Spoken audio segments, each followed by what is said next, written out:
ಮಲ್ಲಿಗೆ ಹೂವ ಮೆಚ್ಚಿಕೋರ ಮಲ್ಲಯ್ಯ ಅಚ್ಚ ಮಲ್ಲಿಗೆ ಹೂವ ಮೆಚ್ಚಿಕೋರ ಮಲ್ಲಯ್ಯ ಚೈತ್ರ ವೈಶಾಖ ದಿನ ಯುಗಾದಿ ಪಾಡ್ಯಾಕ ಚೈತ್ರ ವೈಶಾಖ ದಿನ ಯುಗಾದಿ ಪಾಡ್ಯಾಕ ಕಲ್ಲೊಳಿಯ ನೀರು ಜಳಕ ಮಾಡ್ಯಾನ ಮಲ್ಲಯ್ಯ ಕಲ್ಲೊಳಿಯ ನೀರು ಜಳಕ ಮಾಡ್ಯಾನ ಮಲ್ಲಯ್ಯ ಜಟಾಗೂದಲ ಬಿಟ್ಟಗಂಡು ನಿಲವಂಗಿ ತೊಟಗೊಂಡು ಜಟಾಗೂದಲ ಬಿಟ್ಟಗಂಡು ನಿಲವಂಗಿ ತೊಟಗೊಂಡು ಮುರಗಿಯ ಬೆತ್ತ ಹಿಡಿತಾನೋ ಮಲ್ಲಯ್ಯ ಮುರಗಿಯ ಬೆತ್ತ ಹಿಡಿದಾನೋ ಮಲ್ಲಯ್ಯ ಅಚ್ಚ ಮಲ್ಲಿಗೆ ಹೂವ ಮೆಚ್ಚಿಕೋರೋ ಮಲ್ಲಯ್ಯ ಅಚ್ಚ ಮಲ್ಲಿಗೆ ಹೂವ ಮೆಚ್ಚಿಕೋರೋ ಮಲ್ಲಯ್ಯ ಹುಚ್ಚನಾದೆ ನಮ್ಮ ಮೆಚ್ಚಿದ ನಿನ ಬಕುತಿಗೆ ಹುಚ್ಚನಾದೆ ನಮ್ಮ ಮೆಚ್ಚಿದ ನಿನ ಬಕುತಿಗೆ ಏನು ಬೇಡತಿ ಬೇಡು ಎಂದಾನೋ ಮಲ್ಲಯ್ಯ ಏನು ಬೇಡತಿ ಬೇಡು ಎಂದಾನೋ ಮಲ್ಲಯ್ಯ ಏನು ಬೇಡಲಿ ತಂದೆ ಏನು ಕೇಳಲಿ ತಂದೆ ಏನು ಬೇಡಲಿ ತಂದೆ ಏನು ಕೇಳಲಿ ತಂದೆ ಹಳಸಿದ ಅಂಬಲಿ ನೇವಿದ್ಯೋ ಮಲ್ಲಯ್ಯ ಹಳಸಿದ ಅಂಬಲಿ ನೇವಿದ್ಯೋ ಮಲ್ಲಯ್ಯ ಅಚ್ಚ ಮಲ್ಲಿಗೆ ಹೂವ ಮೆಚ್ಚಿಕೋರೋ ಮಲ್ಲಯ್ಯ ಅಚ್ಚ ಮಲ್ಲಿಗೆ ಹೂವ ಮೆಚ್ಚಿಕೋರೋ ಮಲ್ಲಯ್ಯ ಮಣ್ಣಿನ ಪಾತ್ರೆಯೊಳಗ ನೈವೇದ್ಯ ಹಿಡಿದಾಳ ಮಣ್ಣಿನ ಪಾತ್ರೆಯೊಳಗ ನೈವೇದ್ಯ ಹಿಡಿದಾಳ ಅಮೃತವ ಮಾಡಿ ಸವಿದಾನೋ ಮಲ್ಲಯ್ಯ ಅಮೃತವ ಮಾಡಿ ಸವಿದಾನೋ ಮಲ್ಲಯ್ಯ ಹುಚ್ಚನಾದೆ ನಮ್ಮ ಮೆಚ್ಚಿದ ನಿನ ಬಕುತಿಗೆ ಹುಚ್ಚನಾದೆ ನಮ್ಮ ಮೆಚ್ಚಿದ ನಿನ ಬಕುತಿಗೆ ಏನು ಬೇಡತಿ ಬೇಡು ಎಂದಾನೋ ಮಲ್ಲಯ್ಯ ಏನು ಬೇಡತಿ ಬೇಡು ಎಂದಾನೋ ಮಲ್ಲಯ್ಯ ಏನು ಬೇಡಲಿ ತಂದೆ ಏನು ಕೇಳಲಿ ತಂದೆ ಏನು ಬೇಡಲಿ ತಂದೆ ಏನು ಕೇಳಲಿ ತಂದೆ ರಡ್ಡಿಯ ಕುಲಕ ಬಡತ ನಿಲ್ಲೆಂದನು ಮಲ್ಲಯ್ಯ ರಡ್ಡಿಯ ಕುಲಕ ಬಡತ ನಿಲ್ಲೆಂದನು ಮಲ್ಲಯ್ಯ ಅಚ್ಚ ಮಲ್ಲಿಗೆ ಹೂವ ಮೆಚ್ಚಿಕೋರೋ ಮಲ್ಲಯ್ಯ ಅಚ್ಚ ಮಲ್ಲಿಗೆ ಹೂವ ಮೆಚ್ಚಿಕೋರೋ ಮಲ್ಲಯ್ಯ ಅಕ್ಕ ಮಹಾದೇವಿ ಕದಳಿಯ ಬನದಾಗ ಅಕ್ಕ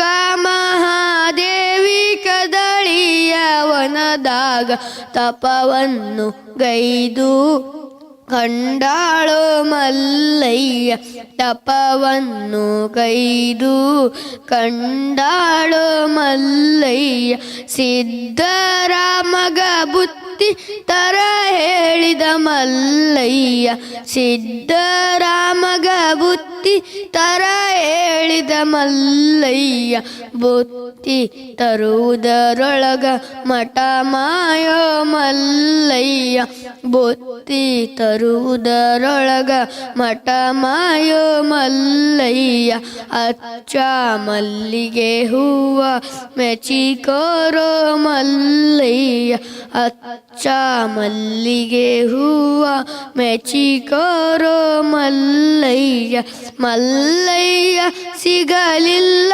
ಕೊಳದಲ್ಲಿ ಹಾರ್ಯಾನ ಮಲ್ಲಯ್ಯ ಸಿಗಲಿಲ್ಲ ಕೊಳದಲ್ಲಿ ಹಾರ್ಯಾನ ಬಾಲ್ಯ ಭಕ್ತಿಗೆ ಹೊಲೆದು ಕೈ ಹಿಡಿದನು ಮಲ್ಲಯ್ಯ ಬಾಲ್ಯ ಭಕ್ತಿಗೆ ಹೊಲೆದು ಕೈ ಹಿಡಿದನು ಮಲ್ಲಯ್ಯ ಅಚ್ಚ ಮಲ್ಲಿಗೆ ಹೂವ ಮೆಚ್ಚಿಕೋರೋ ಮಲ್ಲಯ್ಯ ಅಚ್ಚ ಮಲ್ಲಿಗೆ ಹೂವ ಮೆಚ್ಚಿಕೋರೋ ಮಲ್ಲಯ್ಯ ಅಚ್ಚ ಮಲ್ಲಿಗೆ ಹೂವ ಮೆಚ್ಚಿಕೋರೋ ಮಲ್ಲಯ್ಯ.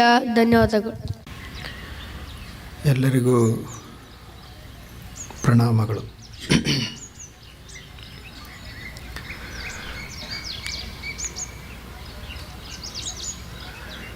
ದೇವ ಅಂದ್ರೆ ಬೆಳಕು. ಬೆಳಕು ಅದು ಶಾಶ್ವತವಾಗಿ ಇರುವಂಥದ್ದು. ಬೆಳಕಿಗೆ ನಾಶವಿಲ್ಲ. ಹಾಗೆ ದೇವ ಅನ್ನುವಂಥ ಬೆಳಕು ಕೂಡ ಅದು ನಾಶವಾಗಲಾರ್ದಂಥದ್ದು. ಆ ಬೆಳಕೇ ಈ ಜಗತ್ತನ್ನೆಲ್ಲ ರೂಪಿಸಿರೋದು ಮತ್ತು ಈ ಜಗತ್ತನ್ನು ನಿಯಂತ್ರಿಸ್ತಾ ಇರೋದು. ಅದಕ್ಕೆ ಕೆಲವರು ದೇವರಂತ ಕರೆದರು, ಕೆಲವರು ಶಕ್ತಿ ಅಂತ ಕರೆದರು, ಕೆಲವರು ಅದಕ್ಕೊಂದು ರೂಪ ಕೊಟ್ಟರು, ಏನೇನೋ ಮಾಡಿದ್ರು. ಒಟ್ಟು ಒಂದು ಶಕ್ತಿ ಅದ. ಅದು ಎಲ್ಲವನ್ನು ನಿಯಂತ್ರಿಸ್ತಾ ಅದ. ಒಬ್ಬ ಸಣ್ಣ ಬಾಲಕಿ ಇದ್ದಳು. ಆಕೆಗೆ 7-8 ವರ್ಷದ ವಯಸ್ಸು. ಮೇಲಿಂದ ಮೇಲೆ ಆಕೆಗೆ ಆರೋಗ್ಯ ತಪ್ಪುತ್ತಿತ್ತು. ಆಕೆಯನ್ನು ಆಸ್ಪತ್ರೆಗೆ ತೋರಿಸಿದರು. ಯಾವಾಗ ಎಲ್ಲ ತಪಾಸಣೆ ಮಾಡಿದಾಗ ಡಾಕ್ಟರ್ ಹೇಳಿದರು ಆಕೆಗೆ ಹೃದಯದ ತೊಂದರೆ ಅದ, ಆಪ್ರೇಷನ್ ಮಾಡಬೇಕಾಗ್ತೈತಿ ಅಂತ ಹೇಳಿದರು. ಆವಾಗ ಆಯಿತು, ಬಹಳ ಪ್ರೀತಿಯ ಮಗಳಿದ್ದಳು ಆಕೆ. ಆಕೆಗೆ ಆಪ್ರೇಷನ್ ಮಾಡೋದು ಅಂತ ನಿರ್ಧಾರ ಆಯಿತು. ಒಂದು ದಿವಸ ಆಪ್ರೇಷನ್ ಮಾಡಬೇಕು. ಆಕೆಯನ್ನು ಆಪ್ರೇಷನ್ ಥಿಯೇಟರ್ದಲ್ಲಿ ಇಟ್ಟಿದ್ದರು. ಎಲ್ಲ ಸಿದ್ಧತೆ ಆಯಿತು ಆಪ್ರೇಷನದ್ದು. ಡಾಕ್ಟ್ರು ಬಂದರು. ಆವಾಗ ಬಾಲಕಿ ಡಾಕ್ಟ್ರಿಗೊಂದು ಮಾತನ್ನು ಕೇಳ್ತಾಳೆ. ಆಕೆ ಸಣ್ಣವಳಿದ್ದಳು, ಆದರೆ ಬಹಳ ಜಾಣಳಿದ್ದಳು. ಆಕೆ ಡಾಕ್ಟ್ರಿಗೆ ಕೇಳಿದಳು, ಏನು ಅಂದ್ರೆ, ನೀವೀಗ ನನ್ನ ಹೃದಯವನ್ನು ಹರಿತೀರಿ ಅಂತ ಕೇಳಿದೆ ನಾನು. ನೀವು ಹೃದಯವನ್ನು ಹರಿದು ನೋಡಿದಾಗ ಆ ಬಳಿಕ ನನಗೊಂದು ಮಾತನ್ನು ಹೇಳಬೇಕು. ಏನು ಅಂದ್ರೆ, ನಮ್ಮ ತಾಯಿ, ನಾನು ಆಕೆಗೆ ಕೇಳಿದ್ರೆ ದೇವ್ರು ಎಲ್ಲಿ ಅದಾನ ಅಂತ ಕೇಳಿದ್ರೆ ಹೃದಯದಾಗ ಅದಾನ ಅಂತ ಹೇಳ್ತಾಳೆ.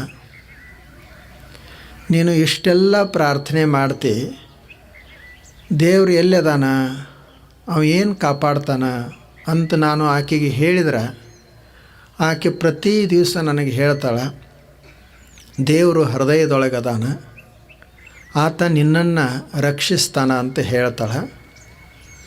ಅದಕ್ಕೆ ನೀವು ಈಗ ಹೇಗೂ ಹೃದಯವನ್ನು ಹರಿಯೋರದರಿ, ಹೃದಯ ಹರಿದ ಬಳಿಕ ಅಲ್ಲಿ ದೇವರದಾನನ್ನು ನೋಡ್ರಿ ಅಂತ ಆಕೆ ಹೇಳಿದರು. ಮತ್ತು ಎಲ್ಲ ಮುಗಿದ ಬಳಿಕ ನನಗೆ ಹೇಳಬೇಕು ದೇವ್ರು ಹೆಂಗದಾನ ಅಂತ. ಆವಾಗ ಅವರು ಭಾಳ ದೊಡ್ಡ ಡಾಕ್ಟ್ರು. ಪಾಪ ಈ ಸಣ್ಣ ಬಾಲಕಿ ಏನೋ ಹೇಳ್ತಾಳ ಅಂತ ಹೇಳಿ ಸುಮ್ಮನೆ ಹೂ ಆಯಿತು ಅಂಥೇಳಿ ಆಪ್ರೇಷನ್ ಪ್ರಾರಂಭ ಮಾಡಿದರು. ಅದು 4 ವಾಲ್ಗಳು ಆಕೆಯು ಬಂದಾಗಿದ್ದು, ಅದನ್ನೆಲ್ಲ ಓಪನ್ ಹಾರ್ಟ್ ಸರ್ಜರಿ. ಅದು ತಾಸುಗಳವರೆಗೆ ನಡೆಯುವಂಥ ಚಿಕಿತ್ಸೆ ಎಲ್ಲ ನಡೀತು. ಎಲ್ಲ ಡಾಕ್ಟ್ರನ್ನು ಬಹಳಷ್ಟು ಪ್ರಯತ್ನ ಮಾಡಿದರು. ಆವಾಗ ಏನಾಯಿತು ಅಂತಂದ್ರೆ ಆ ನರಗಳಲ್ಲಿ ರಕ್ತ ಸಂಚಾರಣೆ ಆಗಲಿಕ್ಕೆ ತಯಾರಿಲ್ಲ. ಅವರು ಎಲ್ಲ ಪ್ರಯತ್ನ ಮಾಡಿದರು. ಆವಾಗ ಕೊನೆಗೆ ಡಾಕ್ಟ್ರನ್ನೂ ಸಹಿತ ಭಾಳ ನಂಬಿಕೆ ಉಳ್ಳಂಥ ಮನುಷ್ಯ, ಆತನಿಗೂ ಶಕ್ತಿಯಲ್ಲಿ, ಆತನಿಗೂ ಅಲೌಕಿಕ ಒಂದು ವಸ್ತುವಿನಲ್ಲಿ ಶ್ರದ್ಧೆ ಇರುವಂಥದ್ದು. ಆತ ಕೊನೆಗೆ ತನ್ನ ಎಲ್ಲ ಪ್ರಯತ್ನವನ್ನು ಮಾಡಿದ ಬಳಿಕ ಆತ ಎಲ್ಲ ಇನ್ನು ಮುಗಿತು, ಇನ್ನೇನು ಬದುಕಿಸೋದಾಗೋದಿಲ್ಲ ಅನ್ನೋ ಹಂತದಾಗಿದ್ದ. ಆವಾಗ ಆ ಹುಡುಗಿಯ ಮಾತು ನೆನಪಾಯಿತು. ದೇವರ ಹೃದಯದೊಳಗೆ ಇರ್ತಾನೆ ಮತ್ತು ಆತ ಎಲ್ಲರನ್ನ ರಕ್ಷಿಸ್ತಾನೆ, ಎಲ್ಲವನ್ನ ನಿಯಂತ್ರಿಸುವ ಅವನೇ. ನೋಡೋಣ ಹುಡುಗಿ ಹೇಳಿದಾಳ, ಬಾಲಕಿ ಹೇಳಿದಾಳ ಅಂತ ತಿಳಿದು ಅವ ಅಲ್ಲೇ ನಿಂತುಕೊಂಡು ದೇವರಿಗೆ ನಮಸ್ಕಾರ ಮಾಡಿ, ದೇವರೇ ನೀನು ನಿಜವಾಗಲೂ ಹೃದಯದೊಳಗೆ ಇದ್ದಿ ಅಂದ್ರೆ ಪಾಪ ಈ ಬಾಲಕಿಯನ್ನು ಬದುಕಿಸೋಂಗೆ ಮಾಡು ಅಂತ ಪ್ರಾರ್ಥನೆಯನ್ನು ಮಾಡಿದ. ಅದು ಅಷ್ಟು ಪ್ರಾರ್ಥನೆ ಮಾಡಿ ಸ್ವಲ್ಪ ಇನ್ನೊಂದಿಷ್ಟು ನೋಡೋಣ ಕೊನೆಯ ಪ್ರಯತ್ನ ಅಂಥೇಳಿ ನೋಡಿದ. ಸಣ್ಣ ಅಂಗಿ ರಕ್ತ ಸಂಚಾರ ಶುರುವಾಯಿತು. ಅವನಿಗೆ ಈಗ ಗೊತ್ತಾಯ್ತು ಈಕೆಯನ್ನು ಇನ್ನು ಬದುಕಿಸಬಹುದು ಅಂತ. ಎಲ್ಲ ಆಪ್ರೇಷನ್ ಯಶಸ್ವಿ ಮಾಡಿದ. ಕೊನೆಗೆ 2-3 ದಿವಸ ಆದ ಬಳಿಕ ಮತ್ತು ಹುಡುಗಿಗೆ ಭೇಟಿ ಆಗಲಿಕ್ಕೆ ಬಂದ. ಆವಾಗ ಆಕೆ ಕೇಳಿದಳು, ಡಾಕ್ಟರ್ ನೀವೆಲ್ಲ ಹೃದಯವನ್ನು ನೋಡಿದ್ರಿ ಮತ್ತು ಅಲ್ಲಿ ದೇವರು ಕಂಡೇನು ಅಂತ. ಡಾಕ್ಟರ್ ಹೇಳಿದ್ರು ಹೌದು ಕಂಡ ಅಂತ. ಹೆಂಗದಾನ ಅವ ಅಂತ ಕೇಳಿದರು. ಅವನ ಕಣ್ಣಿನಿಂದ ನೋಡಲಿಕ್ಕೆ ಬರೋದಿಲ್ಲ, ಹೃದಯದಿಂದನೇ ನೋಡಬೇಕು. ಆದರೆ ಅವ ಅದಾನಂತ ನೀನು ಬದುಕಿದೆ, ಅವ ಅದಾನಂತೆ ನಾವೆಲ್ಲರೂ ಇರುವುದು. ಒಂದು ಯಾವುದೋ ಒಂದು ಶಕ್ತಿ ಅದು. ಆ ಶಕ್ತಿ ಅದಕ್ಕೆ ಏನಂತ ಹೆಸರು ಹೇಳೋದು? ಈ ಜಗತ್ತನೇ ತಯಾರಾಗಿರುವುದು ಒಂದು ಅಣುವಿನಿಂದ, ಒಂದು ಆ್ಯಟಮ್ದಿಂದ. ಆ ಒಂದು ಪರಮಾಣುವನ್ನು ಏನಂತ ಹೆಸರಿಸೋದು? ಇನ್ನು ದೇವರಂತೂ ಆ ಪರಮಾಣುಗಿಂತನೂ ಸೂಕ್ಷ್ಮ. ಆವಾಗ ಆತ ಹೇಳಿದ, ನೀನು ಇದನ್ನೆಲ್ಲ ವಿಜ್ಞಾನ, ತತ್ವಜ್ಞಾನ ಅದನ್ನೆಲ್ಲ ತಿಳಿಯುವ ಗೊಡವಿಗೆ ಹೋಗೋಕ್ಕಿಂತ ನಿಮ್ಮ ತಾಯಿ ಏನು ಹೇಳಿದಾಳಲ್ಲ, ಹೃದಯದಾಗ ಒಬ್ಬರ ದೇವರದಾನ, ಅವ ಎಲ್ಲವನ್ನು ಕಾಪಾಡ್ತಾನೆ, ಎಲ್ಲವನ್ನು ರಕ್ಷಿಸ್ತಾನೆ ಅಂತೇನು ತಿಳ್ಕೊಂಡದೆಯಲ್ಲ ಅಷ್ಟು ಸಾಕು. ಅದಕ್ಕಿಂತ ಹೆಚ್ಚಿಗೆ ಏನು ತಿಳ್ಕೊಳ್ಳೋ ಅವಶ್ಯಕತೆಯೇ ಇಲ್ಲ. ನಿನ್ನಲ್ಲಿ ವಿಶ್ವಾಸ ಅದಲ್ಲ, ಅದೊಂದು ಸಾಕು. ಹಾಗೆ ಒಂದು ಶಕ್ತಿ ಅದ, ಒಂದು ಯಾವುದೇ ಒಂದು. ಈಗ ನೋಡ್ರಿ ನಮ್ಮ ಮೊಬೈಲ್ದಲ್ಲೇ ಏನಿಲ್ಲ, ಅದ್ರಾಗ ಒಂದು ಸಣ್ಣದೊಂದು ಇಂಥದ್ದೊಂದು ಚಿಪ್ ಹಾಕಿರ್ತಾರೆ. ಅದರಾಗ ಎಷ್ಟು ಚಿತ್ರಗಳನ್ನು ತೋರಿಸ್ತದ, ಎಷ್ಟು ನಾವು ಮಾತನಾಡ್ತೀವಿ, ಏನೆಲ್ಲ ಕೆಲಸ ಮಾಡ್ತದ, ಒಂದು ಸಣ್ಣ ಚಿಪ್ಪ. ಅದರೊಳಗೆ ಏನದ ಅಂತ ಹೀಗೆ ನೋಡಿದ್ರೆ ಏನೂ ಇಲ್ಲ ಅದರೊಳಗೆ. ಹೀಗೆ ಸುಮ್ಮನೆ ಹಿಂಗೆ ಗೆರೆ ಅದಾವೆ. ಬರೀ ಆ ಗೆರೆಗಳ ಅಷ್ಟು ಕೆಲಸ ಮಾಡಬೇಕು. ಒಂದು ಸಣ್ಣ ಚಿಪ್ಪ ಇಷ್ಟು ಕೆಲಸ ಮಾಡ್ತದಂದ್ರೆ ಇಂಥ ವಿಶ್ವದಲ್ಲಿ ಏನೆಲ್ಲ ಇರಬಹುದಲ್ಲ, ಏನೆಲ್ಲ ಶಕ್ತಿ ಇರಬೇಕು. ಅದನ್ನೇ ಮಹಾತ್ಮರು ಒಂದು ದೈವತ್ವವನ್ನು ಕಂಡುಕೊಂಡ್ರು. ಅದು ಎಲ್ಲವನ್ನು ರಕ್ಷಣೆ ಮಾಡ್ತಾದ ಅಂತ ಅವ್ರು ಹೇಳಿದರು. ಎಲ್ಲ ಶರಣರು ಸಂತರು ಎಲ್ಲರೂ ಅದನ್ನೇ ಹೇಳಿದ್ದು. ತಲ್ಲಣಿಸದಿರು ಕಂಡ್ಯ ತಾಳು ಮನವೇ, ಎಲ್ಲರನ್ನು ಸಲಹುವನು ಇದಕ್ಕೆ ಸಂಶಯ ಬೇಡ. ತಲ್ಲಣಿಸದಿರು ಕಂಡ್ಯ ತಾಳು ಮನವೇ, ಎಲ್ಲರನ್ನು ಸಲಹುವನು ಇದಕ್ಕೆ ಸಂಶಯ ಬೇಡ. ದಾಸರು ಹೇಳಿದರು, ಸಂತರು ಶರಣರು ಎಲ್ಲರೂ ಅದನ್ನೇ ಹೇಳೋದು. ಆಗ ಅಂಥದ್ದೊಂದು ಏನೊಂದು ಶಕ್ತಿ ಅದ, ಅದಕ್ಕೆ ಶರಣರು ಲಿಂಗ ಅಂತ ಕರೆದರು, ಕೆಲವರು ದೇವ ಅಂತ ಕರೆದರು, ಕೆಲವರು ಲಿಂಗ ಅಂತಂದರು. ಅವ್ರಿಗೆ ಯಾವ್ಯಾವುದು ಹೆಸರು ಹಿಡಿಸ್ತದ ಅದನ್ನು ಅವ್ರಿಗೆ ಇಟ್ಟರು. ಬಸವಣ್ಣವರು ಅದಕ್ಕೆ ಕೂಡಲ ಸಂಗಮ ದೇವ ಅಂತ ಕರೆದರು. ಅದೇ ವಸ್ತುವಿಗೆ ಅಲ್ಲಮ ಪ್ರಭುದೇವರು ಗುಹೇಶ್ವರ ಅಂತ ಕರೆದರು. ಹೀಗೆ ಎಲ್ಲರೂ ಗುರುತಿಸಿದ್ರಲ್ಲ, ಆ ಒಂದು ವಸ್ತುವಿಗೆ ನಾವು ಎಲ್ಲವನ್ನು ಅರ್ಪಿಸುವುದು ಅದಲ್ಲ, ಅದಕ್ಕೆ ಪ್ರಸಾದಿ ಸ್ಥಳ ಅಂತ ಕರೀತಾರೆ. ಎಲ್ಲವೂ ನಿಂದೆ ಮತ್ತು ನಾನು ಮಾಡುವಂಥ ಎಲ್ಲ ಕೆಲಸಗಳು ನಿನ್ನ ಪ್ರೇರಣೆಯಿಂದನೇ ಅಂತ ನಾವು ಭಾವಿಸಿದ್ದೀವಿ ಅಂದರೆ ಅದಕ್ಕೆ ಪ್ರಸಾದಿ ಅಂತ ಅದರ ಹೆಸರು. ಅದು ಮೂರನೆಯದು. ನಾವು ಅದನ್ನು ಮೊನ್ನೆ ನೋಡಿದ್ದೀವಿ. ಪ್ರಸಾದಿ ಅಂತಂದರೆ ಬರೀ ವಸ್ತುಗಳನ್ನು ಕೊಡುವುದಷ್ಟೇ ಅಲ್ಲ, ಅದು ನಮ್ಮ ಭಾವವನ್ನು ಅರ್ಪಿಸುವುದು, ಅದು ನಿಜವಾದ ಪ್ರಸಾದಿ. ಅಲ್ಲಮ ಪ್ರಭುದೇವರು ಮತ್ತು ಬಸವಣ್ಣವರ ಮಧ್ಯದಲ್ಲಿ ಒಂದು ಪ್ರಸಂಗ ನಡೀತದೆ. ಇವರು ಬಸವಣ್ಣವರು ಕಲ್ಯಾಣದಲ್ಲಿ ಇಲ್ಲಿದ್ದರು. ಅವರು ಅಲ್ಲಮ ಪ್ರಭುದೇವರು ಸಿದ್ದರಾಮೇಶ್ವರರು ಇಬ್ಬರು ಬಂದರು, ಮಹಾಮನೆಗೆ ಬಂದರು. ಆವಾಗ ಬಸವಣ್ಣವರು ಲಿಂಗ ಪೂಜೆಯಲ್ಲಿ ತೊಡಗಿದ್ದರು.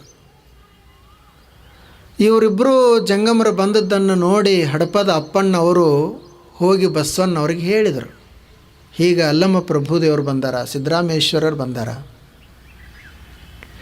ಅವರು ಪೂಜೆಯಲ್ಲಿ ಮಗ್ನರಾಗಿದ್ದರು. ಪ್ರಾಣವೇ ಜಂಗಮ ಆದ ಬಳಿಕ ಇನ್ನೇನು ಜಂಗಮ ಅಂತಂದ್ರೆ ಅವರು ಮನಸ್ಸಿನ್ಯಾಗ, ನೀನೇ ಕರ್ಕೊಂಡು ಬಾ ಅಂತ ಹೇಳಿದರು. ಅವರ ಅಪ್ಪಣ್ಣವ್ರು ಬಂದು ಹೇಳಿದರು, ತಾವು ಬರಬೇಕು ಒಳಗಡೆ ಅಂತ ಹೇಳಿದರು. ಅವರು ಬರಲಿಲ್ಲ. ಆ ಬಳಿಕ ಅದು ಚೆನ್ನ ಬಸವಣ್ಣವ್ರಿಗೆ ಗೊತ್ತಾಯ್ತು, ಇದು ಭಾಳ ದೊಡ್ಡ ಅನಾಹುತ ಆಗ್ತೈತಿ, ಇಂಥ ಇಬ್ಬರು ಮಹಾಪುರುಷರು ಬಂದಾರ, ಅವರನ್ನು ಬರಮಾಡಿಕೊಳ್ಳಿಲ್ಲ ಅಂದ್ರೆ ಭಾಳ ದೊಡ್ಡ ತಪ್ಪಾಗ್ತದೆ, ಬಸವಣ್ಣವ್ರಿಗೆ ಹೇಳಬೇಕು ಅಂತ ಬಂದರು. ಅವರು ಬಂದು ಹೇಳಿದರು, ಇಲ್ಲಿವರೆಗೆ ನಾವು ಏನೇನೆಲ್ಲ ಕೆಲಸ ಮಾಡೇವಿ, ಒಂದು ವೇಳೆ ನೀವು ಈಗ ಎದ್ದು ಹೋಗಿ ಅವ್ರನ್ನ ಸ್ವಾಗತ ಮಾಡಿಕೊಳ್ಳಿಲ್ಲ ಅಂದರೆ ಎಲ್ಲನೂ ಹಾಳಾದಂಗನೆ. ಅವರಿಬ್ಬರು ಸಾಮಾನ್ಯರಿಲ್ಲ, ಅವರು ಸಾಮಾನ್ಯ ಜಂಗಮರಂತ ತಿಳಿಬೇಡ್ರಿ ಅವ್ರನ್ನ. ಮತ್ತು ಎಷ್ಟು ದಿವಸ ಎಲ್ಲ ಏನು ಹೇಳಿದ್ರಿ, ಜಂಗಮವೇ ನನ್ನ ಪ್ರಾಣ ಅಂತ ಹೇಳಿದ್ರಿ. ಈಗ ಜಂಗಮರ ನಿಮ್ಮ ಬಾಗಿಲಿಗೆ ಬಂದು ನಿಂತಾಗ ನೀವು ಅವ್ರನ್ನ ಸ್ವಾಗತ ಮಾಡ್ಕೊಳ್ತಾ ಇಲ್ಲ, ಅದಕ್ಕಿದು ತಪ್ಪಾಗ್ತದೆ, ನೀವು ಅವ್ರನ್ನ ಬರಮಾಡಿಕೊಳ್ಬೇಕು ಅಂತ ಹೇಳಿ ಅವ್ರನ್ನ ಕರ್ಕೊಂಡು ಬಂದರು. ಇವರು ನೋಡಿದ ಬಳಿಕ ಅವರಿಗೆಲ್ಲ ನಮಸ್ಕಾರ ಮಾಡಿ ಇವರು ಶರಣಾರ್ಥಿ ಹೇಳಿದರು, ಅವರು ಶರಣಾರ್ಥಿ ಹೇಳಿದರು. ಬರಬೇಕು ಅಂತ ಕೇಳ್ಕೊಂಡ್ರು. ನಿಮಗೆ ಏನು ಬೇಕು ಅದನ್ನು ಕೊಡ್ತೀನಿ. ತನುವ ಬೇಡಿದಡಿವೆ, ಮನವ ಬೇಡಿದಡಿವೆ, ಧನವ ಬೇಡಿದಡಿವೆ, ಏನು ಬೇಕು ಕೇಳ್ರಿ ಎಲ್ಲ ಕೊಡ್ತೀನಿ. ನನ್ನ ಶರೀರ ಬೇಕಂದ್ರೆ ಕೇಳ್ರಿ ಕೊಡ್ತೀನಿ, ಮನಸ್ಸು ಕೊಡ್ತೀನಿ, ಧನ ಕೊಡ್ತೀನಿ ಅಂತ ಹೇಳಿದರು. ಆವಾಗ ಅಲ್ಲಮ ಪ್ರಭುದೇವರು ಹೇಳ್ತಾರೆ, ಮೇರುಗಿರಿಗಳೆಲ್ಲ ಪ್ರಮಥರೊಡವೆ, ರಜತಗಿರಿಗಳೆಲ್ಲ ಪುರಾತನರ ಒಡವೆ, ಚತುರ್ದಶ ಭುವನಗಳೆಲ್ಲ ಲಿಂಗದೊಡವೆ, ತನು ಮನ ಧನಗಳೆಲ್ಲ ನಮ್ಮ ಗುಹೇಶ್ವರ ಲಿಂಗದ ಸೊಮ್ಮು, ನೀನೇನು ಕೊಟ್ಟು ಭಕ್ತನಾದೆ ಹೇಳ ಬಸವಣ್ಣ ಅಂತ ಹೇಳಿದ್ರು. ಎಲ್ಲ ಮೇರುಗಿರಿಗಳೆಲ್ಲ ಅವು ಪ್ರಮಥರ ಒಡವೆ ಅದಾವೆ, ರಜತಗಿರಿಗಳು. ಮತ್ತು ಈ ಚತುರ್ದಶ ಭುವನವೆಲ್ಲ ಲಿಂಗದ ಒಡವೆ. ಇದು ದೇವರ ಸೊತ್ತ. ಇದು ತನು ಮನ ಧನ ಗುಹೇಶ್ವರ ಲಿಂಗದ ಸೊಮ್ಮು. ಇದೇನು ಶರೀರ ನಂಬದದ, ಏನಿದು ದೇವ್ರದದ. ಮನಸ್ಸು ದೇವ್ರದೇ, ನಾವು ಪಡೆದಿರುವಂಥ ಸಂಪತ್ತೂ ದೇವ್ರದೇ. ಅವ್ರದ್ದು ದೇವ್ರದಿರುವಾಗ ನೀನೇನು ಕೊಟ್ಟು ಭಕ್ತನಾದೆ ಹೇಳ ಬಸವಣ್ಣ ಅಂತ. ನೀವೇನು ಕೊಟ್ಟು ಭಕ್ತಿ ಮಾಡಿದ್ರಿ, ಭಕ್ತಿ ಅಂತ ಹೇಳಿದ್ರಿ.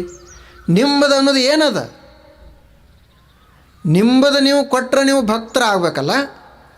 ಯಾರ್ದರೆ ತೊಗೊಂಡು ಯಾರಿಗಾರೆ ಕೊಟ್ಟರೆ ನೀವು ಹೆಂಗೆ ಭಕ್ತರಾಗ್ತೀರಿ?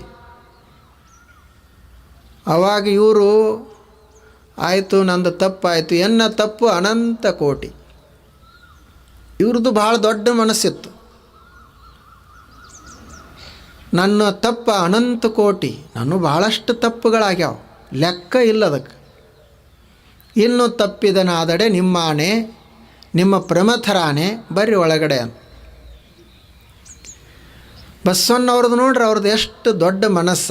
ಅವ್ರು ಹೇಳ್ತಾರೆ, ಎಳ್ಳಿಲ್ಲದ ಗಾನವಾಡಿದ ಎತ್ತಿನಂತಾಯಿತು ಎನ್ನ ಭಕ್ತಿ, ಉಪ್ಪು ಅಪ್ಪುವಿನಲ್ಲಿ ಮೆದ್ದು ಉಪ್ಪು ಅಪ್ಪುವಿನಲ್ಲಿ ಎದ್ದಿ ಮೆಲಿದಂತಾಯಿತೆನ್ನ ಭಕ್ತಿ. ನಾ ಮಾಡಿದೆ ಅನ್ನುವಂಥ ಕಿಚ್ಚ ಎನ್ನ ಭಕ್ತಿಯನ್ನು ಸುಟ್ಟಿತು, ನನ್ನನ್ನೇ ಸುಟ್ಟಿತು.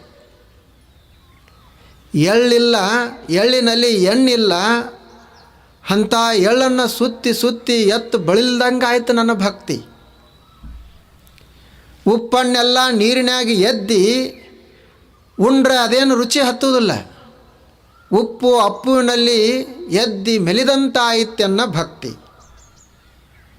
ನಾ ಮಾಡಿದೆ ಅಂತ ಏನು ಅಂದೆಲ್ಲ, ಇದೇ ಕಿಚ್ಚು ನನ್ನನ್ನೇ ಸುಟ್ಟಿತು ಅಂತ. ತಪ್ಪಾಯ್ತು ನಂದು ಬರ್ರಿ ಅಂತ ಕೇಳಿದ್ರು. ಆವಾಗ ಅಲ್ಲಮ್ಮ ಪ್ರಭುದೇವರು ಹೇಳ್ತಾರೆ, ನಿನಗೆ ನಾನು ಇಷ್ಟು ಯಾಕೆ ಜೋರ್ಲೆ ಹೇಳಿದೆ ಅಂತಂದ್ರೆ, ಗುಹೇಶ್ವರ ಲಿಂಗದಲ್ಲಿ ಆದಿಯಿಂದ ನೀವು ಒಬ್ಬನೇ ಭಕ್ತ. ಅವರೊಂದು ವಚನವನ್ನು ಹೇಳ್ತಾರೆ, ಭಾಳ ಜೋರಾಗಿ ಹೇಳ್ತಾರೆ. ಒಬ್ಬ ಸೂಳೆ ಅನೇಕ ಜನ ಪುರುಷರನ್ನು ಬಯಸಿದ್ರೆ ಅದೇನು ದೋಷ ಅಲ್ಲ, ಆಕೆಗೆ ಯಾರೂ ಬೈಯುವುದಿಲ್ಲ. ಆದ ಒಬ್ಬ ಪ್ರತಿವರ್ತೆ ಹೆಣ್ಮಗಳು ಪರಪುರುಷನ ಕಡೆ ಮನಸ್ಸನ್ನು ಮಾಡಿದಳು ಅಂತಂದ್ರೆ ಆಕೆಗೆ ಚಾಂಡಾಲಗಿತ್ತಿ ಅಂತಾರೆ. ಹಾಗ ಕೀರ್ತಿಗಾಗಿ, ಅಧಿಕಾರಕ್ಕಾಗಿ, ಮ್ಯಾಲ ತೋರಿಕೆಗಾಗಿ ಭಕ್ತಿ ಮಾಡೋರು ಭಾಳಷ್ಟು ಜನ ಅದಾರ. ಅವರು ಇಂಥ ಭಕ್ತಿ ಮಾಡಿದ್ರೆ ಅದಕ್ಕೇನು ದೋಷ ಅಂತ ಯಾರೂ ಅನ್ನಂಗಿಲ್ಲ.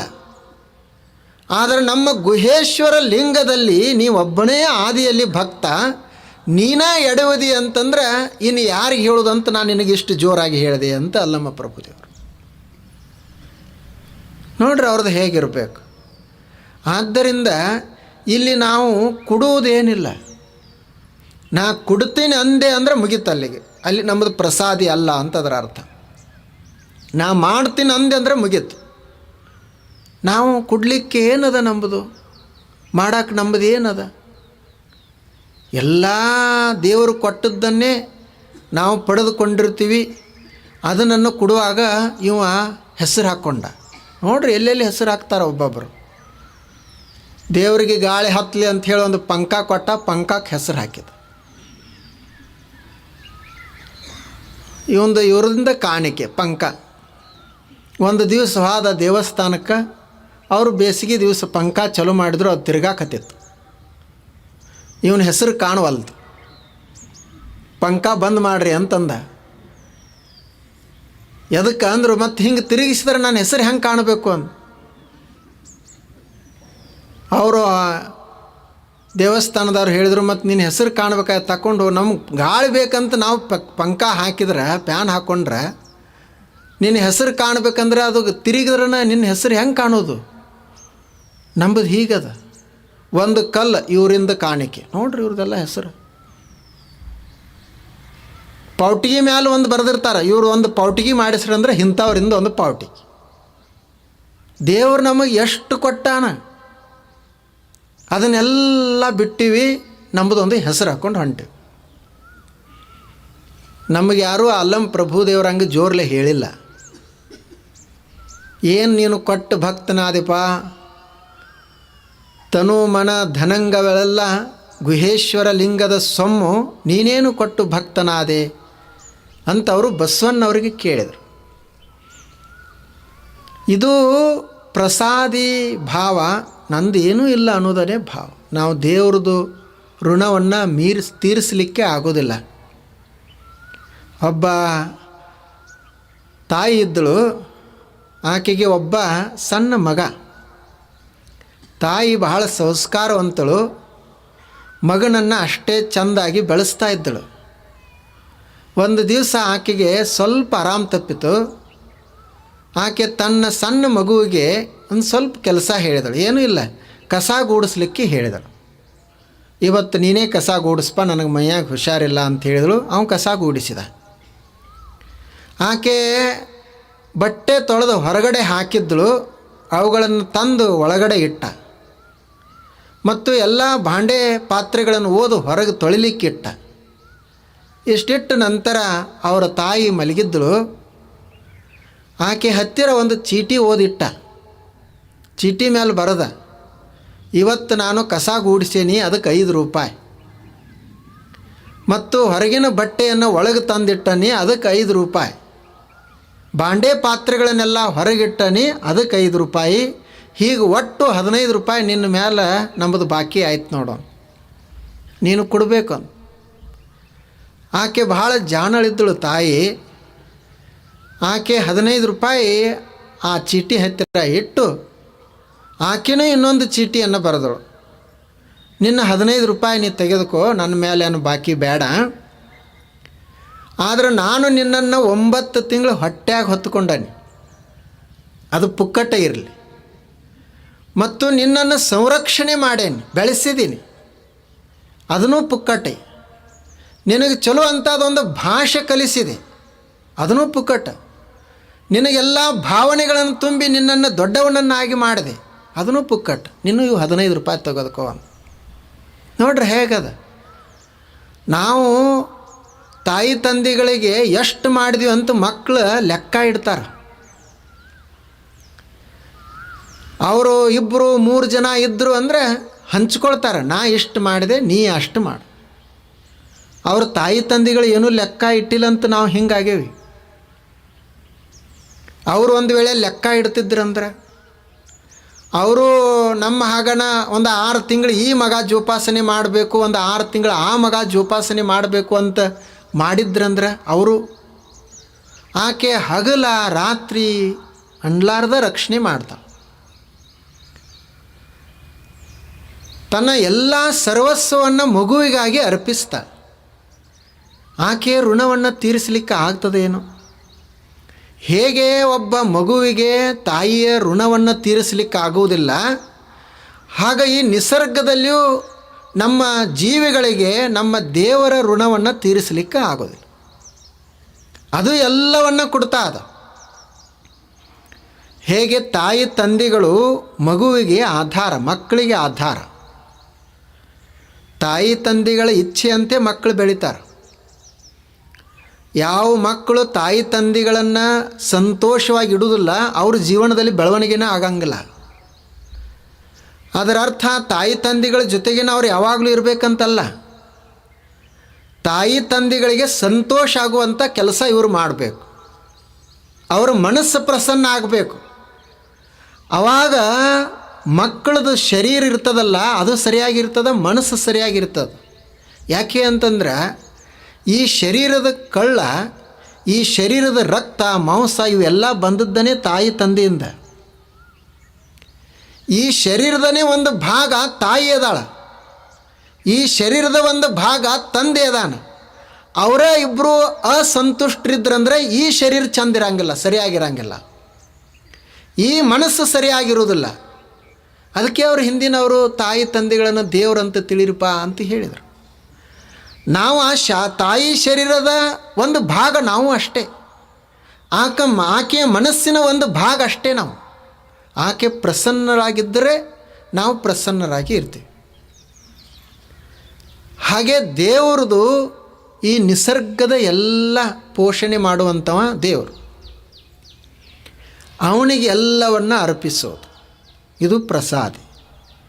ಮತ್ತು ಎಲ್ಲ ದೇವರಿಗೆ ಅರ್ಪಿಸ್ತೀವಿ ಅಂತ ತಿಳಿದು ಏನೂ ದುಡಿಯೋಂಗಿಲ್ಲ, ದುಃಖ ಪಡೋಂಗಿಲ್ಲ, ನೀ ಹೆಂಗೆ ಇಡ್ತಿ ಇಡು, ಏನು ಮಾಡ್ತಿ ಮಾಡು ಅಂತ ಕೈ ಚೆಲ್ಲಿ ಕೂಡುವಂಗಿಲ್ಲ. ದುಡಿಯುವುದು, ಕಷ್ಟಪಡೋದು, ಆದರೆ ಮತ್ತದೆಲ್ಲವೂ ದೇವ್ರದೈತಿ ಅಂತ ಭಾವಿಸೋದು, ಇದು ನಿಜವಾದ ಪ್ರಸಾದಿ. ಏನೂ ಮಾಡಲಾರ್ದ ಮತ್ತು ಎಲ್ಲ ಅವಂದ ಇತ್ತಂದ್ರೆ ಕುಡುದೇನು ತೆಗೆದುಕೊಳ್ಳೋದಿತ್ತು, ಕುಡುದರ ಬಿಟ್ಟರೆ ಚಲೋ ಆಯ್ತಂತ ಇವು ಕುಡುದನೇ ಇಲ್ಲ ಅಂತ ಹಿಂಗಲ್ಲ. ನಮ್ಮಲ್ಲಿ ಭಾಳ ಹುಷಾರು ಮಂದಿ ಇರ್ತಾರೆ ಎಲ್ಲರೂ. ನಾವು ದುಡಿಯೋದು, ಕಷ್ಟಪಡೋದು ಭಾರಿ. ಈಗ ಹೇಗೆ ಪರಿಶ್ರಮ ಪಡ್ತೀವಲ್ಲ, ಆ ಪರಿಶ್ರಮದ ಫಲ ಸಿಗ್ತದೆ, ನಮಗೆ ನಿಶ್ಚಿತವಾಗಲೂ ಸಿಗ್ತದೆ. ಮತ್ತು ಆ ಪರಿಶ್ರಮನೇ ನಮ್ಮ ಜೀವನವನ್ನು ಸಮೃದ್ಧಗೊಳಿಸುವುದು. ಜೀವನಕ್ಕೊಂದಿಷ್ಟು ಸ್ವಾದ ಬರಬೇಕಾಗಿತ್ತಂದ್ರೆ ಅದರಿಂದನೇ ಬರುವುದು. ಈಗ ನಾವು ಉಣ್ಣುವಂಥ ಅಡುಗೆ ರುಚಿಯಾಗಿರ್ಬೇಕಾದ್ರೆ, ಸ್ವಾದ ಇರಬೇಕಾದ್ರೆ ಉಪ್ಪು ಇರಬೇಕು ಅದರೊಳಗೆ. ನಾವು ಎಷ್ಟೇ ಮಸಾಲೆ ಹಾಕೋಣ, ಹೆಂಗೆ ಬೇಕಾದಂಗೆ ಅಡುಗೆ ಮಾಡಿದ್ರು ಸಹಿತ ಉಪ್ಪು ಇರಲಿಲ್ಲ ಅಂದ್ರೆ ಮುಗಿತೇನೂ ಇಲ್ಲ, ಎಲ್ಲನೂ ಸಪ್ಪಗೆ. ಉಣ್ಣುವ ಆಹಾರದೊಳಗೆ ಉಪ್ಪು ಇರಲಿಲ್ಲ ಅಂದ್ರೆ ರುಚಿ ಇರುವುದಿಲ್ಲ. ಹಂಗೆ ನಾವು ಜೀವನದಲ್ಲಿ ಏನು ಭೋಗಿಸ್ತೀವಲ್ಲ, ಸುಖವನ್ನು ಅನುಭವಿಸ್ತೀವಲ್ಲ, ಆ ಸುಖ ಸ್ವಾದ ಆಗಬೇಕಾದ್ರೆ, ರುಚಿ ಆಗಬೇಕಾದ್ರೆ ನಾವು ದುಡಿದ ಬಳಕ ಬೆವರಿನ ಉಪ್ಪು ಅದರೊಳಗೆ ಕೂಡಬೇಕು, ಅವಾಗ ಅದು ರುಚಿ ಹತ್ತೋದು. ಮತ್ತು ಏನು ಹೇಳ್ತಾರೆ, ಈಗ ನಾವು ಉಂಡೀವಿ ಅಂದರೆ ಬರಾಬರ ಉಂಡೀವಿ ಅಂದರೆ ಹೊಟ್ಟೆಗೆ ಹತ್ತಂಗಿಲ್ಲ, ನುರಿಸಿ ನುರಿಸಿ ಉಣ್ಬೇಕು, ಅದು ಹೊಟ್ಟೆಗೆ ಹತ್ತದಂತಾರಲ್ಲ. ಹಾಗೆ ಸುಮ್ಮನೆ ಉಂಡ ನುರಿಸಲಿಲ್ಲ, ಅದು ಹೊಟ್ಟೆಗಿನೂ ಹತ್ತಂಗಿಲ್ಲ, ಬಾಯಿಗೆ ಅಷ್ಟೇ ಹತ್ತಿ ಹೋಗ್ತದೆ. ಹೆಂಗೆ ನುರಿಸಿ ನುರಿಸಿ ಉಂಡ್ರೆ ಹೊಟ್ಟೆಗೆ ಹತ್ತದ, ಹಂಗೆ ದುಡಿದು ದುಡಿದು ಉಂಡೀವಿ ಅಂದರೆ ನಮ್ಮ ಜೀವನಕ್ಕೆ ಹತ್ತದ. ನುರಿಸಿ ಉಣ್ಲಿಲ್ಲ ಅಂದ್ರೆ ಹೊಟ್ಟೆಗೆ ಹತ್ತಂಗಿಲ್ಲ, ದುಡಿದು ಉಣ್ಲಿಲ್ಲ ಅಂದ್ರೂ ಅದರಿಂದನೂ ಏನೂ ಉಪಯೋಗ ಆಗಂಗಿಲ್ಲ. ದುಡಿಬೇಕು, ಮತ್ತು ದುಡಿದದ್ದು ಮತ್ತು ದುಡಿದ ಬಳಕೆ ಇದೆಲ್ಲನೂ ದೇವ್ರದದ ಅಂತ ಭಾವಿಸಬೇಕು. ಇದು ಪ್ರಸಾದಿ. ಶರಣರೆಲ್ಲರೂ ಯಾರೂ ಕಾಯಕವನ್ನು ಬಿಡಲಿಲ್ಲ. ಇದು ಒಂದು ವೈಶಿಷ್ಟ್ಯ ಅವ್ರದ್ದು. ನಾವು ಸಾಧನೆ ಮಾಡ್ತೀವಿ ಅಂದವ್ರೂ ಕಾಯಕ ಮಾಡಿದರು. ಸ್ವತಃ ಬಸವಣ್ಣವರನೇ ಮಂತ್ರಿ ಕಾಯಕ ಅವ್ರದ್ದು ದೊಡ್ಡದು, ಅಷ್ಟೆಲ್ಲ ಕಾರ್ಭಾರವನ್ನು ನೋಡ್ತಿದ್ದರು. ಅದರ ಜೋಡಿ ಇಂಥ ಭಕ್ತಿಯನ್ನು ಮಾಡಿದ್ರು ನೋಡ್ರಿ ಹೇಗಿರಬೇಕು. ಎಂಥ ಒಂದು ದೊಡ್ಡ ಸಾಧನೆಯನ್ನು ಎಲ್ಲ ಶರಣರು ಮಾಡಿದರು. ನಾವು ಇದನ್ನು ಏನೂ ಬಿಡಬೇಕಾಗಿಲ್ಲ, ಅದರ ಜೋಡಿನೇ ನಾವು ಈ ಸಾಧನೆಯನ್ನು ಮಾಡಬಹುದು. ಇದು ಪ್ರಸಾದಿ. ಇನ್ನು ಪ್ರಾಣಲಿಂಗಿ, ಇದು 4ನೇದು. ಪ್ರಾಣಲಿಂಗಿ ಅಂತಂದರೆ ಏನು? ಅವರ ಹೆಸರೇ ಇಟ್ಟಾರ ಅದರ ಪ್ರಾಣಲಿಂಗಿ ಅಂತ. ಪ್ರಾಣಲಿಂಗಿ ಅಂತಂದರೆ ಈಗ ಹೆಂಗೆ ಹೊರಗಡೆ ಲಿಂಗದಲ್ಲಿ ನಾವು ಮನಸ್ಸನ್ನು ಇಟ್ಟಿರ್ತೀವಿ, ಈಗ ಆ ಲಿಂಗವೇ ನನ್ನ ಪ್ರಾಣ ಅಂತ ತಿಳ್ಕೊಳ್ಬೇಕು. ಪ್ರಾಣ ಬೇರೆ ಅಲ್ಲ, ಲಿಂಗ ಬೇರೆ ಬೇರೆ ಅಲ್ಲ. ಲಿಂಗವೇ ಪ್ರಾಣ, ಪ್ರಾಣವೇ ಲಿಂಗ ಅಂತ ಆಯಿತು ಅಂದರೆ ಅದಕ್ಕೆ ಪ್ರಾಣಲಿಂಗಿ ಅಂತ ಹೆಸರು. ತಥಾ ಪ್ರಾಣೇ ಗುಣೇ ಲಿಂಗೆ ಪ್ರಾಣಲಿಂಗ ಸಂಯುತ ಸುಖ ದುಃಖ ಭಯ ನಾಸ್ತಿ ಪ್ರಾಣಲಿಂಗಿ ಸ್ಥಳ ಭವೇತ್ ಅಂತ ಒಂದು ಸಂಸ್ಕೃತದಲ್ಲಿ ವಿವರಣೆ ಸೂತ್ರ. ಅದಕ್ಕೆ ಪ್ರಾಣ ಲಿಂಗವೇ ನಮ್ಮ ಪ್ರಾಣ ಆಗಬೇಕು. ಈಗ ಹೇಗೆ ಕೆಲವರಿಗೆ ಧನ ಪ್ರಾಣ ಇರ್ತದೆ, ಹಣ ಅಂದರೆ ಅವ್ರಿಗೆ ಪ್ರಾಣ, ಪಂಚಪ್ರಾಣ. ಕೆಲವರಿಗೆ ಅಧಿಕಾರ ಅಂದರೆ ಪಂಚಪ್ರಾಣ. ಅವನ ಪ್ರಾಣ ಎಲ್ಲೈತಿ ಅಂತಂದರೆ ಅವನ ಪ್ರಾಣ ಹೆಂಡತಿ ಒಳಗೆ ಐತಿ ಅಂತಾರೆ. ಅವನ ಪ್ರಾಣ ಎಲ್ಲೈತಿ ಅಂದರೆ ಮಕ್ಕಳೊಳಗೆ ಅವನ ಪ್ರಾಣ ಐತಿ ಅಂತಾರೆ. ಅವನ ಪ್ರಾಣ ಎಲ್ಲದ ಅಂದರೆ ಹಣದಲ್ಲಿ ಪ್ರಾಣ ಅದ, ಹಣ ಹೋಯ್ತಂದ್ರೆ ಅವನ ಪ್ರಾಣ ಹೋಗ್ತದಂತ ತಿಳ್ಕೊಳ್ಬೇಕು. ಹೆಂಗದ ಅಲ್ಲ, ನಮ್ಮ ಶರೀರದಲ್ಲಿ ಪ್ರಾಣ ನಾವು ಎಲ್ಲೆಲ್ಲರೂ ಇಟ್ಟಿರ್ತೀವಿ. ಪ್ರಾಣ ಅದು ಶರೀರದ ತುಂಬ ಇರ್ತದಲ್ಲ, ಒಂದೇ ಜಾಗದಾಗ ಐತೆ ಅಂತಿಲ್ಲ, ಎಲ್ಲ ಕಡೆ ಇರ್ತದೆ. ಮತ್ತು ನಾವು ಯಾವುದರಲ್ಲಿ ಪ್ರಾಣವನ್ನು ಇಡ್ತೀವೋ ಅದರಲ್ಲಿ ಇರ್ತದೆ ಅದು. ಬಸವಣ್ಣವರಿಗೆ ಜಂಗಮ ಪ್ರಾಣಿ ಅಂತ ಕರೆದ್ರು. ಜಂಗಮನೇ ಅವರಿಗೆ ಪ್ರಾಣ, ಜಂಗಮರೇ ಅವರಿಗೆ ಪ್ರಾಣ. ಇವರ ಲಿಂಗ ಪ್ರಾಣಿ, ಲಿಂಗವೇ ಇವರ ಪ್ರಾಣ. ಹಾಗೆ ಇಲ್ಲಿ ಪ್ರಾಣಲಿಂಗ ಸ್ಥಳದಲ್ಲಿ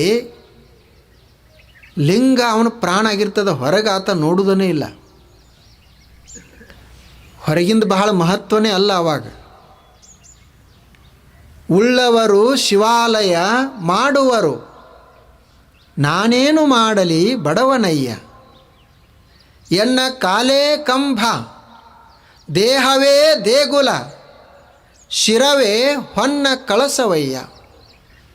ಕೂಡಲ ಸಂಗಮ ದೇವ ಕೇಳಯ್ಯ, ಸ್ಥಾವರ ಕಳೆ ಉಂಟು ಜಂಗಮ ಕಳಿವಿಲ್ಲ. ಇದು ಬಹಳ ಪ್ರಚಲಿತವಾದಂಥ ವಚನ ಅದ. ಆದರೆ ನಾವು ಏನೇನೋ ಅರ್ಥ ಮಾಡ್ತೀವಿ ಅದಕ್ಕೆ. ಇಲ್ಲಿ ಜಂಗಮ ಅಂತ ಹೇಳಿದರು. ಯಾವುದು ಜಂಗಮ? ಸ್ಥಾವರಕ್ಕೆ ನಾಶ ಐತಿ, ಜಂಗಮಕ್ಕೆ ನಾಶ ಇಲ್ಲ ಅಂತ ಹೇಳಿದ್ದಾರೆ. ಹೊರಗೆ ನಾವು ಸ್ಥಾವರ ಅಂದರೆ ಏನಂತ ತಿಳ್ಕೊಂಡಿವಿ? ಬರೀ ಗುಡಿಗಳಂತ ಅಷ್ಟೇ ತಿಳ್ಕೊಂಡಿವಿ. ಹೊರಗೆ ಏನೇನದ ಅದೆಲ್ಲನೂ ಸ್ಥಾವರನೇ. ಲಿಂಗ ಇರಬಹುದು, ಮತ್ತೇನರ ಮೂರ್ತಿ ಇರಬಹುದು, ಭಾವಚಿತ್ರ ಇರಬಹುದು, ಗುಡಿಯರೇ ಇರಲಿ, ಏನಾರ ಇರಲಿ, ಹೊರಗಿದ್ದದ್ದೆಲ್ಲ ಸ್ಥಾವರನೇ. ಜಂಗಮ ಅಂದರೆ ಯಾವುದು? ಜಂಗಮ ಕಳಿವಿಲ್ಲ ಅಂತ ಹೇಳಿದರು. ಉಳ್ಳವರು ಶಿವಾಲಯ ಮಾಡುವರು. ಹಣ ಇದ್ದವರು ಶ್ರೀಮಂತರು ಗುಡಿ ಕಟ್ಟುತ್ತಾರ, ನಾನೇನು ಮಾಡಲಿ ಬಡವ. ಮತ್ತು ನಂದು ಯಾವುದು ಗುಡಿ?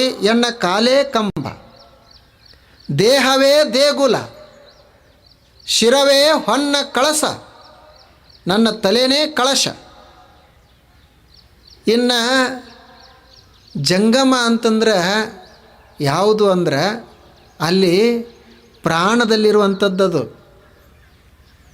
ಈಗ 6 ಲಿಂಗ ಅದಾವಲ್ಲ, ಆಚಾರಲಿಂಗ, ಗುರುಲಿಂಗ, ಜಂಗಮಲಿಂಗ, ಶಿವಲಿಂಗ, ಜಂಗಮಲಿಂಗ, ಪ್ರಸಾದಲಿಂಗ, ಮಹಾಲಿಂಗ ಅಂತ 6 ಲಿಂಗ ಅದಾವಲ್ಲ. ಭಕ್ತನಿಗೆ ಈ ಅಂಗ ಅಂದರೆ ಭಕ್ತ. ಇವನಿಗೆ ಯಾವ ಲಿಂಗ? ಆಚಾರಲಿಂಗ. ಮಹೇಶನಿಗೆ ಗುರುಲಿಂಗ, ಪ್ರಸಾದಿಗೆ ಶಿವಲಿಂಗ, ಈಗ ಪ್ರಾಣಲಿಂಗಿಗೆ ಜಂಗಮಲಿಂಗ. ಅಲ್ಲಿ ಜಂಗಮ ಅಂತಂದ್ರೆ ಪ್ರಾಣ ಅಂತದ್ರ ಅರ್ಥ, ಅರಿವು ಅಂತದ್ರ ಅರ್ಥ, ಸ್ವತಃ ನಾನೇ ಅಂತದ್ರ ಅರ್ಥ. ಅದಕ್ಕೆ ಸಾವಿಲ್ಲ, ನನಗೆ ಸಾವಿಲ್ಲ, ಉಳಿದದ್ದೆಲ್ಲನೂ ಸಾಯ್ತದೆ. ಅಲ್ಲಿ ಆ ಲಿಂಗಕ್ಕೆ ಸ್ಥಾವಿಲ್ಲ. ಮುಂದಿನ ಶರಣನಿಗೆ ಪ್ರಸಾದ ಲಿಂಗ, ಐಕ್ಯನಿಗೆ ಮಹಾಲಿಂಗ. 6 ಲಿಂಗಗಳು, 6 ಅಂಗಗಳು, 6 ಭಕ್ತಿ, ಶ್ರದ್ಧಾ, ನಿಷ್ಠಾ, ಅವಧಾನ, ಅನುಭಾವ, ಆನಂದ, ಸಮರಸ. ಹೀಗದ ಅಲ್ಲ. ಅಲ್ಲಿ ಜಂಗಮ ಅಂತಂದ್ರೆ ಅದನ್ನಂತಿಟ್ಟುಕೊಳ್ಳೋದು. ನಾವೆಲ್ಲ ಉಳಿದವ್ರು ಕೇಳಿ ಜಂಗಮ ಅಂತಂದ್ರೆ ನಮ್ಮದೊಂದು ಇಷ್ಟು ಲಿಂಗಕ್ಕೆ ಅದಕ್ಕೊಂದು ನಾಶ ಇಲ್ಲ, ಉಳಿದ ಎಲ್ಲ ಗುಡಿಗಳ ನಾಶ ಆಗ್ತವೆ, ಗುಡಿಗಳು ಹಾಳಾಗ್ತವಂತ ಗುಡಿಗಳನ್ನು ಬೇಕು ಅಂತ ಕೂತೀವಿ. ನೋಡ್ರಿ, ಇದು ಹೇಗಿರಬೇಕು? ಉಳ್ಳವರು ಶಿವಾಲಯ ಮಾಡುವರು, ನಾನೇನು ಮಾಡಲಿ ಬಡವನಯ್ಯ, ಎನ್ನ ಕಾಲೇ ಕಂಭ, ದೇಹವೇ ದೇಗುಲ, ಶಿರವೇ ಹೊನ್ನ ಕಳಶವಯ್ಯ.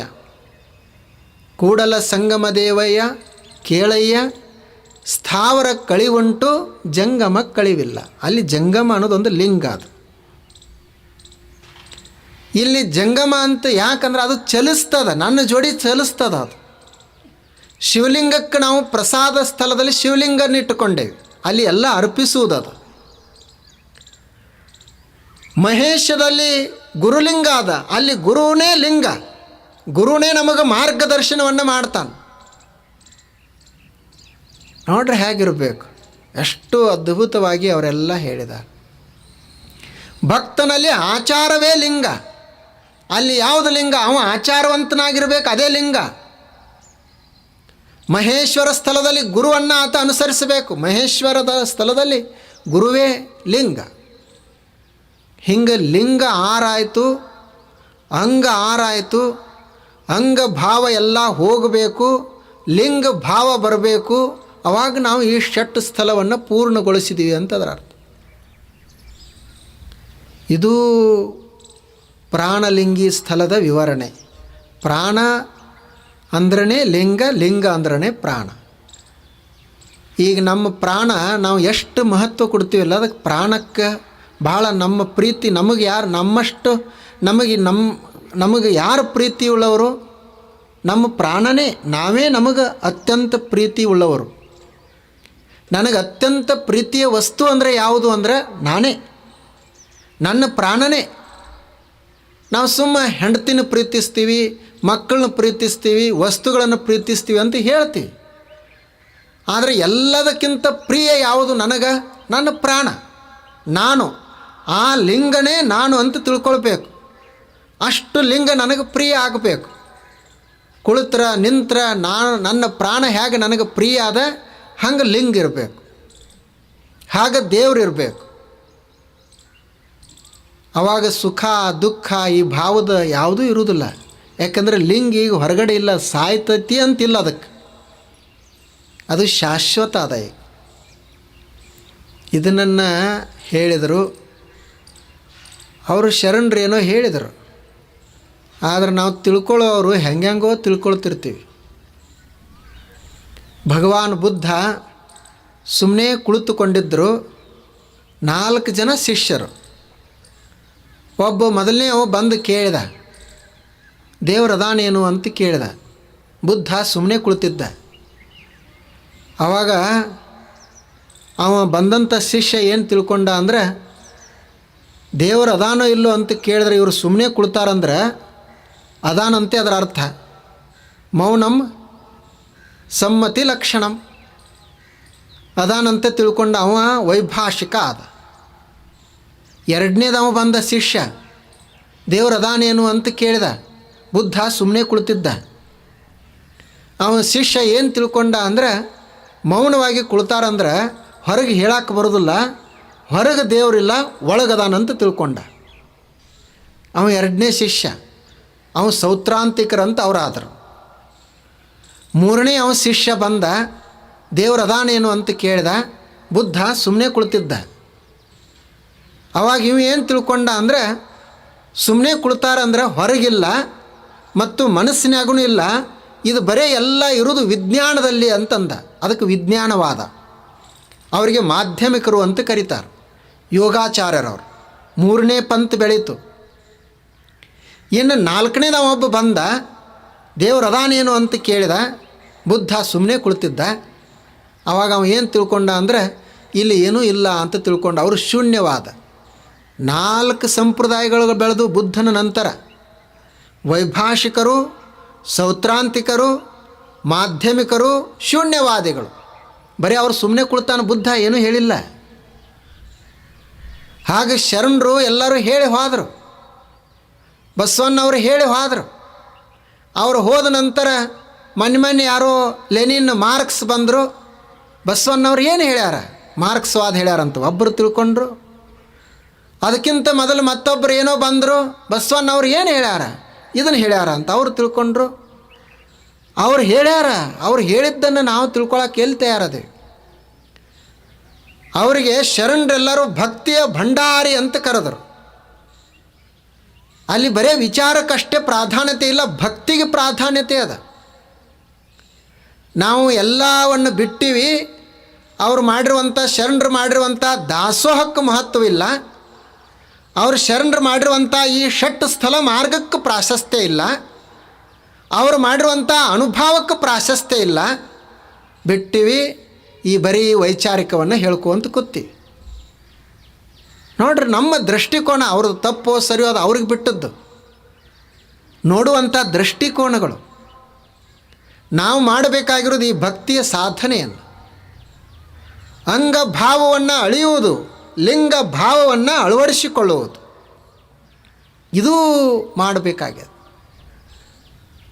ಅದನ್ನು ಅವರೆಲ್ಲ ಬಸವಣ್ಣವರು, ಶರಣರು ಏನು ನೋಡ್ರಿ, ಅವರು ಎಂತೆಂಥ ಕಾಯಕವನ್ನು ಮಾಡಿಕೊಂಡು ಸಾಮಾನ್ಯ ಜನರು ಈ ಹಂತಕ್ಕೆ ಬೆಳೆದರು. ಪ್ರಾಣಲಿಂಗಿ, ನನ್ನ ಪ್ರಾಣನೇ ಲಿಂಗ ಆಗಬೇಕು ಅಂತ. ಅದು ಆಗಬೇಕಾಗಿತ್ತಂದ್ರೆ ಅದಕ್ಕೊಂದು ಸ್ವಲ್ಪ ಯೋಗ ಮಾಡಬೇಕು ಅಂತ ಶಿವಯೋಗವನ್ನು ಇಲ್ಲಿಗೆ ಪ್ರಾರಂಭ ಮಾಡಿ, ಇಷ್ಟಲಿಂಗವನ್ನು ಹಿಡಿದುಕೊಂಡು ಇನ್ನದು ಪ್ರಾಣಲಿಂಗ, ಭಾವಲಿಂಗ, ಅದಕ್ಕೆ ಶಿವಯೋಗ ಏನೇನು ಮಾಡಬೇಕಾಗ್ತದ. ನನ್ನ ಪ್ರಾಣದಷ್ಟು ಲಿಂಗ ಪ್ರಿಯ ಆಗಬೇಕಾದ್ರೆ, ಲಿಂಗವೇ ಪ್ರಾಣ ಆಗಬೇಕಾದ್ರೆ ಅದು ಶಿವಯೋಗವನ್ನು ಅದಕ್ಕೆ ಜೋಡಿಸಿದರು, ಶಿವಯೋಗವನ್ನು ಸಾಧಿಸಿದರು. ಮತ್ತು ಈ ಸ್ಥಳಗಳು ಹೇಗದಾವು ಅಂದ್ರೆ ಇವೇನು ತರಗತಿಗಳಲ್ಲ, ಒಂದಾದ ನಂತರ ಒಂದು ಬರ್ತಾವಂತ ಹಿಂಗಲ್ಲ. ಅವ ಒಂದೇ ಹಂತಕ್ಕನೇ ಐಕ್ಯಕ್ಕೂ ಇರ್ಬೋದು, ಕೆಲವರು ಪ್ರಾಣಲಿಂಗಕ್ಕಿರಬಹುದು, ಕೆಲವರು ಶರಣಸ್ಥಳಕ್ಕಿರಬಹುದು. ಆದರೆ ಆ ಹಂತಗಳನ್ನು 6 ಹಂತಗಳನ್ನು ಭಕ್ತ ಹೇಗಿರ್ತಾನೋ ಅನ್ನೋದನ್ನು ಅವರು ವಿವರಿಸ್ತಾ ಇದ್ದಾರೆ. 6 ಹಂತದಲ್ಲಿ ನಮ್ಮ ಸಾಧನೆ ಇರುತ್ತದೆ, ನಮ್ಮ ಮನಸ್ಸಿರುತ್ತದೆ. ಇದೊಂದು ಯೋಗ, ಇದೊಂದು ವಿಜ್ಞಾನ, ಇದೊಂದು ಪ್ರಾಯೋಗಿಕ ಆದಂಥ ಕ್ರಿಯೆ. ಬರೀ ಹೇಳೋದ್ರಿಂದ ಅಷ್ಟೇ ಅಲ್ಲ, ಅದನ್ನು ಮಾಡಬೇಕಾಗ್ತದೆ. ನಮಗೆ ಹೇಗೆ ಈಗ ವಸ್ತುಗಳ ಹೊರಗೆ ಧನ ಪ್ರಿಯ ಐತಲ್ಲ, ಕುಳಿತ್ರ ನಿಂತ್ರ ಎಲ್ಲ ಬರೇ ಮನಸ್ಸೆಲ್ಲ ಹಣದಲ್ಲೇ ಇರ್ತದೆ. ಅವ್ರಿಗೆ ಯಾವುದು ಪ್ರಾಣ ಅಂದರೆ ಹಣನೇ ಅವ್ರಿಗೆ ಪ್ರಾಣ. ಇನ್ನು ಕೆಲವರಿಗೆ ಅಧಿಕಾರ ಮತ್ತು ಮಾನ ಸನ್ಮಾನ ಇವೇ ಅವರಿಗೆ ಪ್ರಾಣ. ಅವ್ರಿಗೆ ಎಲ್ಲರೇ ಸಿಕ್ಕರೆ ನನಗೇನು ಸಿಗ್ತೈತಿ ಅದನ್ನೇ ನೋಡ್ತಿರ್ತಾರೆ. ಅಧಿಕಾರ ಎಲ್ಲಿ ಸಿಗ್ತದೆ ಅದೇ ಅವ್ರ ಪ್ರಾಣ. ಅದು ಅಧಿಕಾರ ಹೋಯ್ತಂದ್ರೆ ಪ್ರಾಣನೇ ಹೋಯ್ತಂತ ತಿಳ್ಕೊಬೇಕು. ಅವನು ಎಲ್ಲನೇ ಹೋಗಿಬಿಡ್ತದೆ, ಅಷ್ಟು ಅದಕ್ಕೆ ಮಹತ್ವ ಕೊಡ್ತಾರೆ. ಇಲ್ಲಿ ಇವರು ಲಿಂಗವೇ ಪ್ರಾಣ, ದೇವರೇ ಪ್ರಾಣ. ಆ ಒಂದು ಲಿಂಗ ಅಂತ ಅದಕ್ಕೆ ಅಷ್ಟು ಹೆಸರಿಟ್ಟರು ಅವರು. ಅಲ್ಲಮ್ಮ ಪ್ರಭುದೇವರು ಹೇಳ್ತಾರೆ, ಲಿಂಗ ಒಳಗೋ ಹೊರಗೋ, ಲಿಂಗ ದೊಡ್ಡದೋ ಸಣ್ಣದೋ, ಲಿಂಗ ನಂದೋ ನಿಂದೋ, ಯಾರ್ದದು ಲಿಂಗ. ಅದರ ಹೆಸರೇ ಲಿಂಗ. ಅದು ನಂದು ಅಲ್ಲ, ನಿಂಬುದು ಅಲ್ಲ, ಅದು ಎಲ್ಲರದು. ಅದು ವಿಶ್ವದ್ದು, ಜಗದಗಲ ಇರುವಂಥ ತತ್ವ, ಮುಗಿಲಗಲಿರುವಂಥ ತತ್ವ. ಅದು ಎಲ್ಲ ಕಡೆ ವ್ಯಾಪಿಸಿರುವಂಥ ಸತ್ಯ, ಯಾವಾಗಲೂ ಇರುವಂಥ ಸತ್ಯ. ಅದು ಲಿಂಗ. ಅದು ನನ್ನ ಪ್ರಾಣ ಆಗಬೇಕು. ಈಗ ಪ್ರಾಣ ನಮ್ಮದು ಏನಾಗೈತಿ ಅಂದರೆ, ದೇಹನೇ ನಾವು ಪ್ರಾಣ ಅಂತ ತಿಳ್ಕೊಂಡೇವಿ, ನನ್ನ ಶರೀರನೇ ನಾ ಅಂತ ತಿಳ್ಕೊಂಡೇವಿ, ಮನಸ್ಸನ್ನೇ ನಾ ಅಂತ ತಿಳ್ಕೊಂಡೇವಿ. ಇದರಿಂದ ಏನಾಗ್ತದಂದ್ರೆ ನಾನು ಸಾಯ್ತೀನಿ, ನಾನು ಹುಟ್ಟುತ್ತೀನಿ ಅಂತ ತಿಳ್ಕೊಳ್ತೇವೆ. ಮಾನ ಅಪಮಾನ ಬಂತಂದ್ರೆ ದುಃಖ ಪಡ್ತೀವಿ, ಸುಖ ಪಡ್ತೀವಿ. ಈ ಪ್ರಾಣಲಿಂಗ ಸ್ಥಳದಲ್ಲಿರುವವನಿಗೆ ದುಃಖ ಆಗೋದಿಲ್ಲ, ಸುಖಾನೂ ಇಲ್ಲ ಮತ್ತು ಭಯ ಇಲ್ಲ ಅಂತ. ಭಯ ನಾಸ್ತಿ, ಸುಖ ದುಃಖ ಭಯಂ ನಾಸ್ತಿ. ಅವ ನಿರ್ಭಯನಾಗಿರ್ತಾನೆ. ಯಾಕೆಂದರೆ ನನ್ನ ಪ್ರಾಣ ಅನ್ನೋದು ಅದು ಲಿಂಗ. ಹೆಂಗೆ ಶಾಶ್ವತವಾಗಿ ಲಿಂಗ ಅದ ಹಂಗೆ ನಾನು ಶಾಶ್ವತ ಅಂತ ತಿಳ್ಕೊಳ್ತಾನೆ. ಹೆಂಗೆ ಲಿಂಗಕ್ಕೊಂದು ಆಕಾರ ಇಲ್ಲ, ಅದು ಇದು ಏನೂ ಅಲ್ಲ, ಹಂಗೆ ನಾನೂ ಸಹಿತ ಏನೂ ಅಲ್ಲ ಅಂತ ತಿಳ್ಕೊಳ್ತಾನೆ. ಇಷ್ಟ ಆಯಿತು ಅಂದ್ರೆ ಮುಂದೆ ಶರಣ. ಇಲ್ಲಿಗೆ ಯೋಗ ಮುಗಿಬೇಕು. ಶರಣದಲ್ಲಿ ಏನು ಸಾಧಿಸುವುದಿಲ್ಲ, ಐಕ್ಯದಲ್ಲಿನೂ ಏನು ಸಾಧಿಸುವುದಿಲ್ಲ. ಪ್ರಾಣಲಿಂಗಿವರೆಗೇ 4ನೇ ಹಂತನೇ ಬಹಳ ಮಹತ್ವ. ಇಲ್ಲಿ ಅನುಭವ ಆಯ್ತಂದ್ರೆ ಮುಗೀತು, ಯೋಗ ಆಯ್ತಂದ್ರೆ ಮುಗೀತು. ಶರಣ ಸ್ಥಳದಲ್ಲಿ ಏನದ ಆನಂದ ಅದ. ಇನ್ನು ಐಕ್ಯ ಸ್ಥಳಗದ ಏನದ ಅಂದರೆ ಆ ಆನಂದನೂ ಇಲ್ಲ, ಸಮರಸ. ನಾನೂ ಇಲ್ಲ ನೀನೂ ಇಲ್ಲ, ಅಲ್ಲಿ ಬರೀ ಬಯಲು. ಅದು ಐಕ್ಯ ಸ್ಥಳ, ಅಲ್ಲಿ ಬರೀ ಖಾಲಿ. ಇನ್ನು ಕೊನೆಗೆ ಅದು ಶರಣ ಸ್ಥಳದಲ್ಲಿ ಸ್ವಲ್ಪ ಆನಂದ ಇನ್ನೊಂದಿಷ್ಟು ಉಳಿದಿರ್ತದೆ. ಈ ಪ್ರಾಣಲಿಂಗಿನೇ ಬಹಳ ಮಹತ್ವದ್ದು. ಸಾಧನೆ ಮಾಡಬೇಕಾಗಿರೋದು ನಾವು ಈ ಪ್ರಾಣಲಿಂಗದ ಸಾಧನೆಯನ್ನು ಮಾಡಬೇಕು. ಇದು ಎಷ್ಟು